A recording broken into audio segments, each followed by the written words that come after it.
Hi, I'm G. Trulia, the owner of Auto Clinic. And I'm Bill Fickthorn. I'm the manager here at Auto Clinic. And what we have today behind us is a 2016 GMC Cannon pickup with a 3.5 liter that has carbon buildup, and it only has about 20,000 or so, 22,000. Yep, exactly. Only 20,772. So we're going to show you what you need to do in hooking up to this vehicle. So before you start using the 3C machine, as you can see, we have our manual out here. You really need to look at the manual, and you need to do a couple of other things, Bill, right? Some common sense. Yep, so always need to make sure the oil is good in the car before we even get started. Not overheating, no noises. Right, listen for noises. You got a bad engine noise, you right. may have even worse noise. You don't want to cause any problems. People start thinking as soon as you did something in the car, the noise got worse. So always check all of that first. And we've already made sure there's no noise on this. The oil is up to snuff. We're going to come in and show you a view underneath of where we're going to hook up a special hose. We're going to use the hoses that come with the 3C machine. Do not use a hose extension. What else? Right. Even hoses existing on the car, you want to go straight into the intake. Straight Don't into want to the go intake. onto any hoses. No bending, no twisting. Okay, if you do any of that, we could run into a problem. Yeah, big time. So the next step is we're going to show you under the hood of this.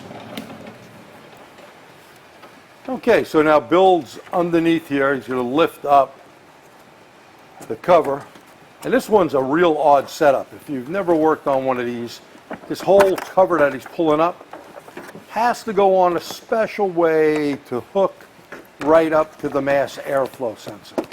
And this is a 8-wire mass airflow sensor. Let's get a good look under there, Bill. Oh, under that cover. Cool. You know, rather than separating it, you can see they made one whole stupid piece that you can't even take apart. So when we put this on, we need to keep that in mind for a good reason, right? Because there's the throttle plate, Bill. Yep. And what's the rule on when we're dealing with the throttle plate? We need to be behind it, right? Right, where there's vacuum. So we have a couple of different areas here that we can go into. Bill's going to point them out. So, one, right up that top here is the PCV, and you would think that's a great place. And it could be, but we have the cover in the way. So that could be a nightmare where a hose would bend. Right. And then another spot would be the purge valve, which on a lot of vehicles works out great, but this one, the way it goes into the intake, there's a sharp 90-degree bend. And if in the book, it's very specific to try to avoid that situation. So you want to try to have a straight shot into the intake. Right, so no 90-degree bends. The purge valve is usually a good central vacuum port for the simple reason it's going to be sucking hydrocarbon vapors, and most manufacturers don't want you to suck hydrocarbon vapors to one side of the motor. Right. They want them even. Nice and even, yep. And this motor also has something down here called a vacuum pump. That's right there. Okay, so there's the vacuum pump on this thing, and we're going to connect into where that vacuum pump usually actually goes.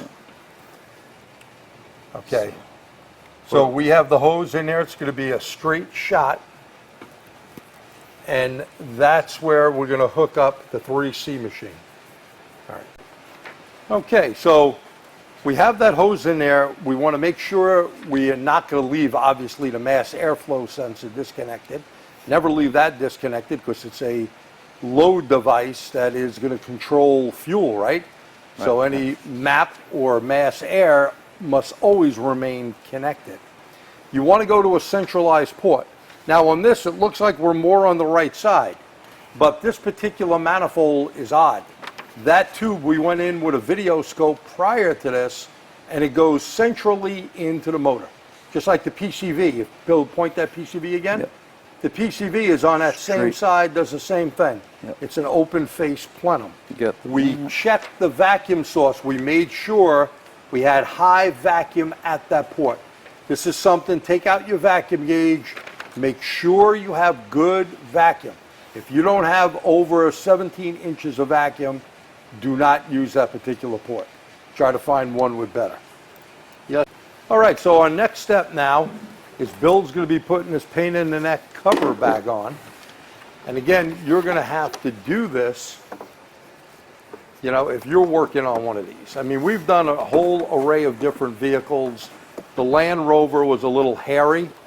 And when we just did a 2016 Honda 3.5 Pilot, that was another one with a different manifold setup than Honda normally uses. So if you hear, and remember, God gave you brains, eyes, ears, nose, and hands, and if you hear like the motor lugging, that would indicate that you're probably getting too much fuel in. We're going to show you about shutting the machine down and maybe taking the vehicle for a short spin around your building, in this case around our building, or on the road, whatever the case may be. That way you clear something out, don't puddle anything up. So always make sure before introducing any chemical as well that the engine runs well. So Bill is just about buttoning it up. We're not going to put every bolt in there because we got to take it apart when we're done, but we're just going to snug it up. And it's real important to be right on that throttle plate on this setup, so all the air is being measured going through and up on the mass air. By the way, that mass air has 8 wires going to it. That's because it has a humidity sensor built into it. Okay, so Bill backed the truck out.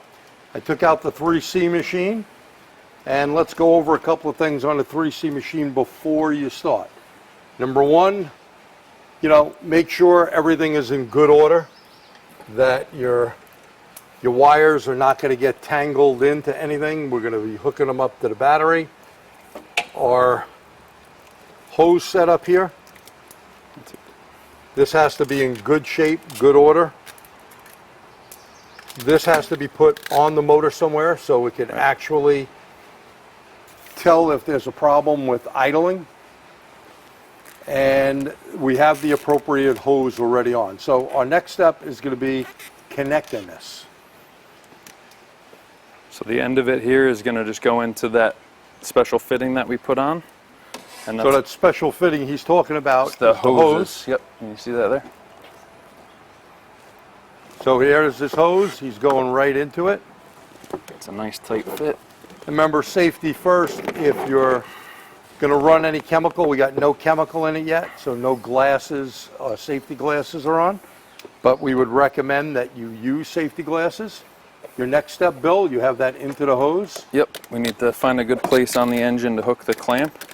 So you got to find a place on the engine, as Bill said, to hook that clamp up, because that's basically going to tell if the motor drops down and dies out. That will see that the RPM is off and shut the chemical off so we don't hydrostatically lock anything. This is simple, easy process of doing it, but like anything, you got to follow directions. Safety first, make sure there's no moving parts. We'll show you where Bill put this in. Get a camera. Just went right onto a bracket there. All right, that's good. You guys could see that, I hope. Just go in a little bit more. You need the light? Yeah, put the light on it. There you go. So here's the clamp. It's on the motor. We're all set up with that. What's going to be our next step, Bill? What you just want to make sure that there's no kinks or anything with this as well. It just needs to be nice and no sharp, kinks or turns angles on that, or angles on the hose. Okay, so our next step, we're not hooking to the battery just yet. We have our hose on, again, with no kinks. We got our product that we took out of the refrigerator, A, B, and C. I don't hook up the power source yet, just in case. So we're going to spin the machine around, and there are 3 bottles in the back. Now you're going to need a good air source. We have our air hose. Yep, you want to. So let's just show them the air hose. This is our shop air that's clean. We drain that out. We're not going to hook that up yet. All our valves should be in the off position Yep, they're first. Closed. And how about that air bleed? We have to hit that before we open any of these because these can be pressurized. So you hit the air bleed, and then you can unscrew these. And this is where we're going to put our chemicals. So you can see each one is marked A, B, and C. You just need to make sure those correspond with the chemicals you're putting in. Make sure you put the right one in the right spot.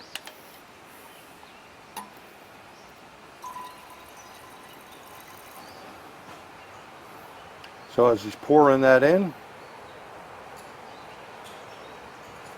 try not to spill stuff over. If you get anything on your hands, if you're not wearing gloves, you go make sure you wash your hand. I'll take this and chuck it out. Cool. Close the top, throw the can out.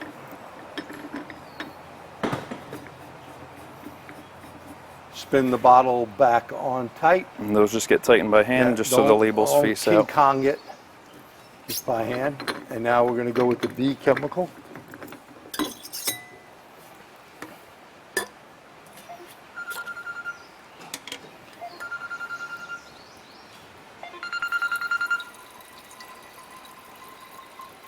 There, the B chemical is going in. And same process, once that's filled up, we're all ready to go. We'll hand screw that back on. I'll get rid of this bottle.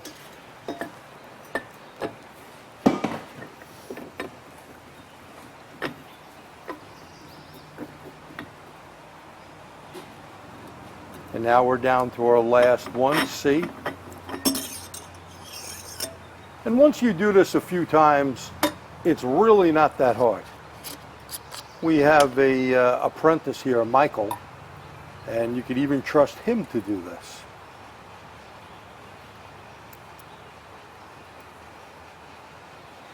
It's pretty simple once you do it. We'll explain the machine, where to put it on the 4-cylinder, 6-cylinder, or 8-cylinder.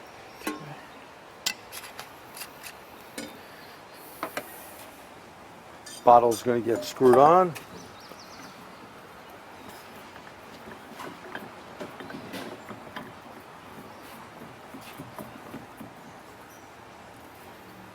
Okay, now we can open these valves.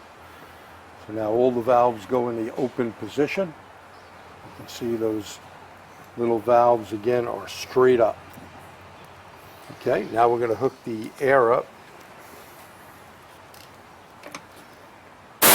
Make sure you have clean, dry air. Okay, We'll spin the machine around. And then we will hook the power cord up.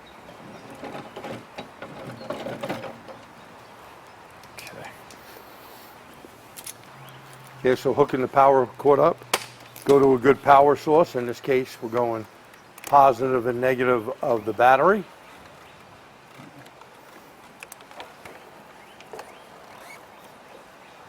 Once that is hooked up, let's take a look at the 3C machine now. And you'll notice that the 2 red lights up top are lit. We're going to pick a 5 to 6 cylinder. We see we got pressure on the gauges.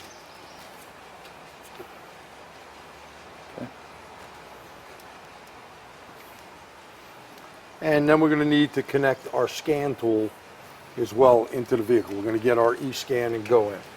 Got our e-scan out, and one of the things you want to do is definitely check DTCs, pending DTCs, just to make sure there's nothing there. So we're going to read those. Let's read it. And we might as well read permanent codes, which is mode 0A or mode 10, and we're clear all the way around. Now, one thing you should be aware of, after doing a cleaning, we may have a code appear, right? Yeah. And if we got a P0, 420, 430, well, you may still have a P0, 420, 430 later on. Now, one of the things, Bill, we want to look at on a tablet is what? What's the important PIDs to look at? Catalyst temperature. So Catalyst temperature. we want to try to keep that down under about 1450 to 1500 degrees. So under 1500 degrees would be great. Every once in a while I've noticed they may spike a little bit depending on the vehicle. Yep. If you see it staying up too high, stop, cut the chemical off.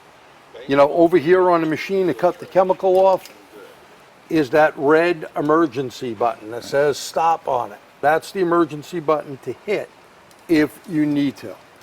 So we'll start the vehicle up without running any chemical yet. And Bill, you can take that in the vehicle with Okay. you. I'll just follow you in.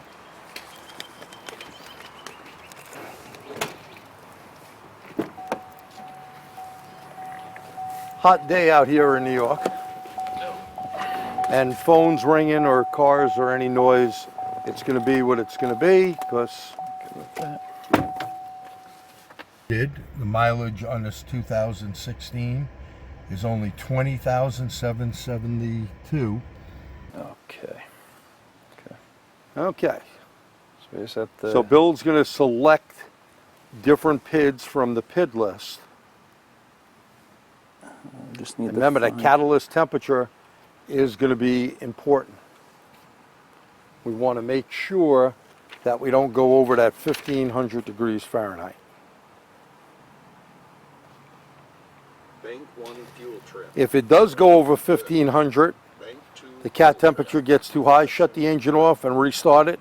Run it at about 2,000 RPMs until the temperature drops below 1250. The air moving through the exhaust will cool it.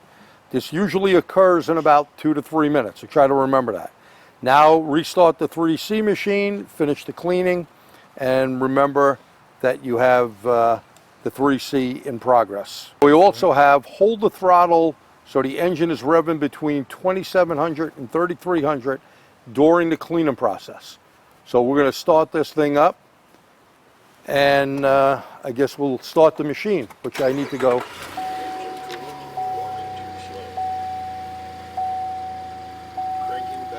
All right, so there's our cat temp is about the top 27. It's around 800 right now. it's about 800 right now. That's the top, and where the RPM is the red one. No, it's about 900. I mean, I moved About those 9. around. The orange one on the bottom. Okay, so cat's right up top. That's the where you decide to place it. 3C machine on. You see I turned it to shut the red lights off. You see power is on. These are our solenoids. When it says start cleaning, that'll come up. Solenoid A, B, C, and finish. We're going to put arm, disarm. All right. Listen for an audible sound. And since this engine has drive-by-wire, you'll need to continuously rev the engine up and down to keep the throttle in control. So we'd like to have the RPM up there. When the 3C rapidly beeps, we want to snap it to 3-4,000. Now you can see to start clean, we hit the arm disarm, we hit the start clean button. There you go. That's the sound. That's going to tell them to race it up.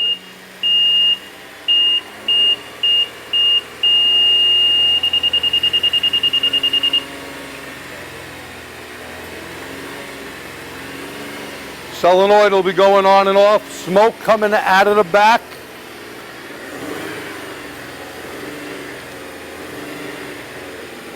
See that smoke? Wow, look at that. And you only got 20,000 miles on this puppy. And if you listen, you heard the motor. Look at that smoke. Woo, doggy. Now we're on solenoid B.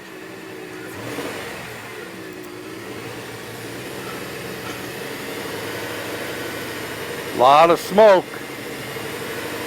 And that's what these motors tend to do.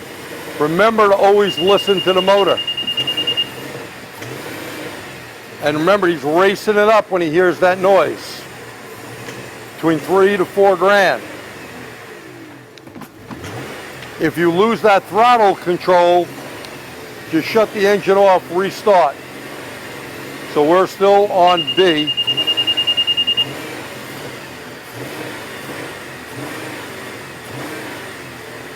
And of course, it's just common sense. If the engine's making any unusual noise,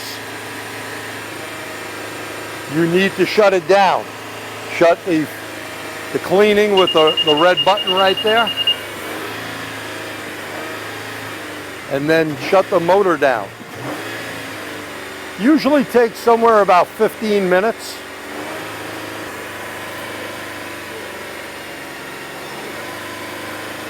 Still on solenoid B. You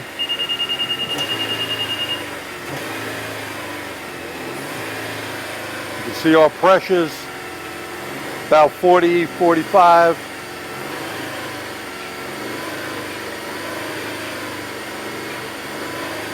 A lot of the smoke in the back of the car has cleared up already. I mean, there's some back there, but way better than before.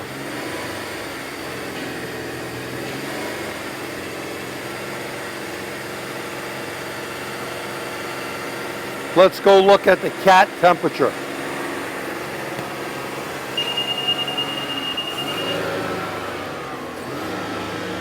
So I'm coming back here looking at about 1200 or so.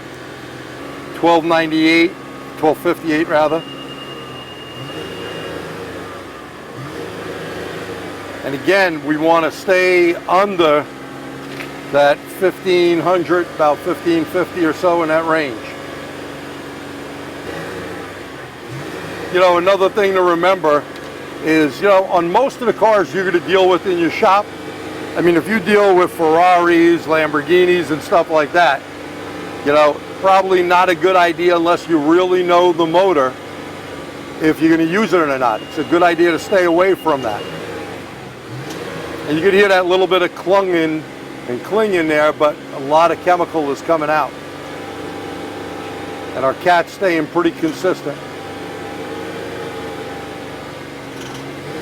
Hear that noise? So it's going to race it now.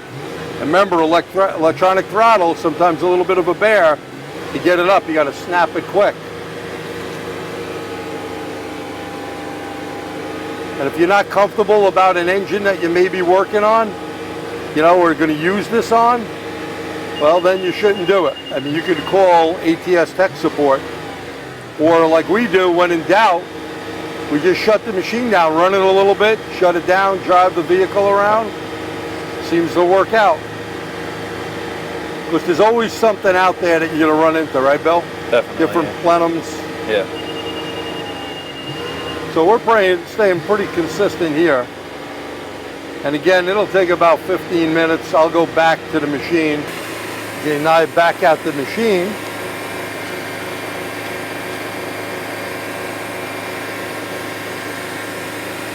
And you can see it'll go between solenoid A, solenoid B. You can see it cycling back and forth.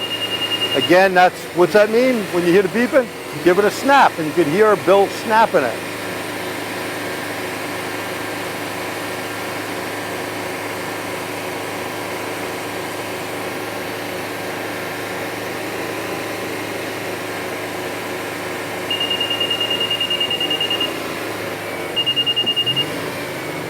So it does take a little while to empty those 2 bottles. Solenoid C will come on near the end. And it's always important to have good air pressure as well.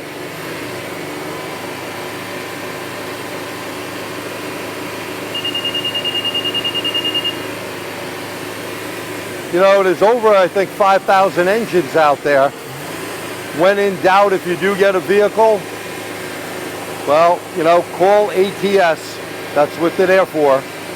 I mean, that's what we do. We call in, and if there's a doubt, they're going to tell us what to do. You can also go to their website, atschemical.com/blank under 3C advisories. And that's www.atschemicals.com/blank under 3C advisory.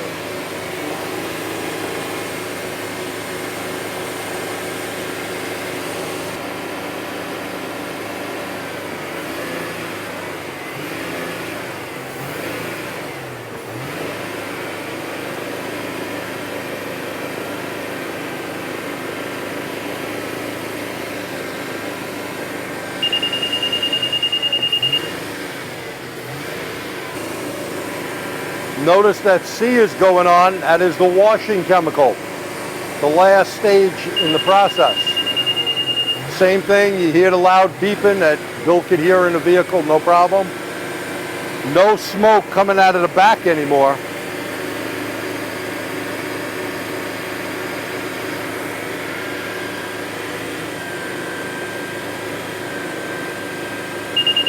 Nice and clean except the humid weather.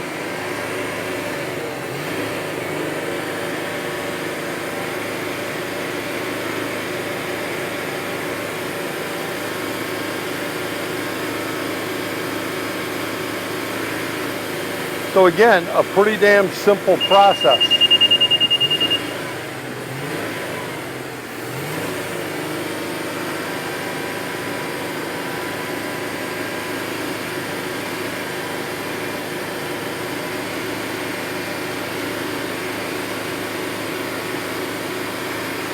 When it's done, the finish light will come on, but we still got chemical there, as you can see.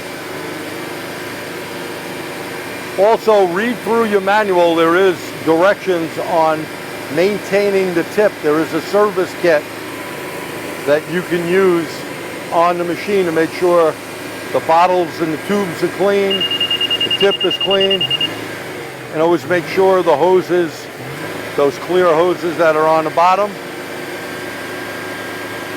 that they're not messed up and bent. So there's the service kit. And again, the manual and stuff, you should always read the manual, RTFB. Read that frickin' book. When in doubt, give them a call.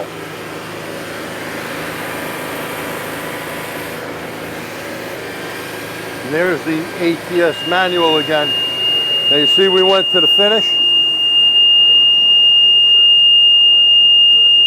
I mean, you can't miss that. So we went on to finish, and we're pretty much finished. Hit the stop button, no more noise so my ears don't hurt. We're going to disconnect it from the vehicle.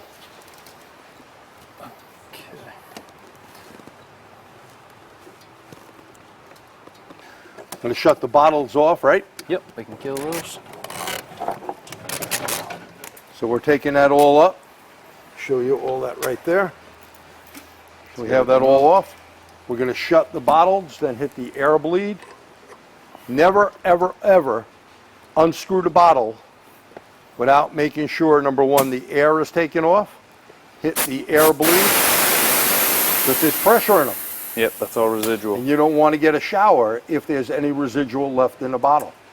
So pretty much now we're all done. We disconnect the power, and then we can put our 3C machine away, or hopefully just put it on the side and get another vehicle to do. But again, this thing just had 20,000 miles on it. And Bill, you've seen that smoke too from just Yeah, it sitting was in pouring out right So- at first for sure. This is what a 3C can do, and all you got to do is drive it. So at Auto Clinic, we use the 3C machine and have great success. Before, we had to take intake manifolds off. Years back, I had walnut shell blasting, but since I've been in this building, we've never done that. We took the manifolds off. We had to hand scrape it, because every other chemical we use didn't work. Right. Yeah, it's a huge time saver. Okay, so ATS Chemicals came through with this machine and chemicals that really work. People come back and they love it. Right. I mean, we have customers that just can't believe the difference in their car. So from Auto Clinic in Mahopac, New York, I'm G. Trulia. And I'm Bill Fichthorn. Happy cleaning. Take care.